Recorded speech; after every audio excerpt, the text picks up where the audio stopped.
అన్నం తిండి తినలేము, మొత్తం బియ్యం కూడా దాంట్లోకే పోయినాయి, మా బుక్కులు కూడా పోయినాయి. మేము ఇప్పుడు ఎలా చదువుకోవాలి మేడం? చెప్పులు కూడా లేవు మేడం.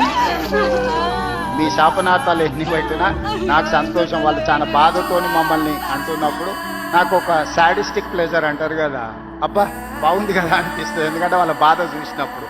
కనీసం ఉన్న రేకులు కూడా పీకటం ఎందుకు సార్ చెప్పండి? ఉన్నాయి ఉంచి రాదండి అన్నయ్య. నువ్వు జల్లే ఎన్నెలంతా సల్లగుందని మిడిసిపోకే ఓ సందమామ, తన ఒళ్ళు కాల్చి ఎండ నీకు ఎలిగిపోయే గుణమిచ్చిందే నా సందమామ.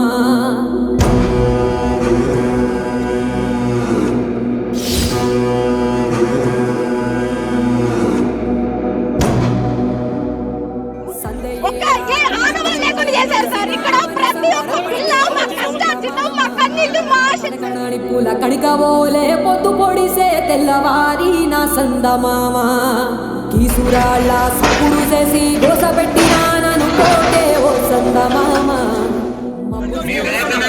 మీ వాయిస్ మీరు వినిపించండి, మీ గొంతు శాసనసభలో శాసన మండలిలో వినిపించే బాధ్యత మాది.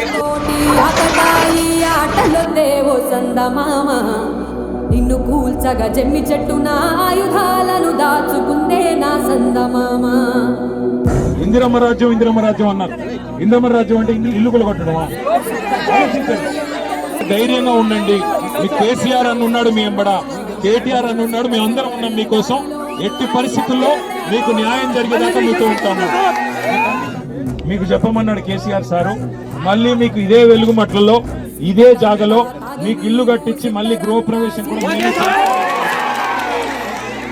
అమావాస్య ఘడియ నీకు ముందరున్నదని మరిసిపోకే నా సందమామ.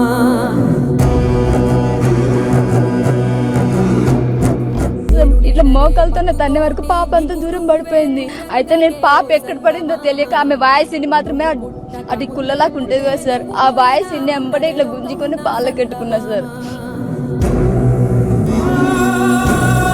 21వ శతాబ్దంలో కులాలు మతాల పేరిట చిన్నగా చూడడం, అవమానించడం, ఇవాళ ఇంకా కూడా అధికారాన్ని అండబెట్టుకుని కాపాడే ప్రయత్నం జరగడం నిజంగా సిగ్గుచేటు.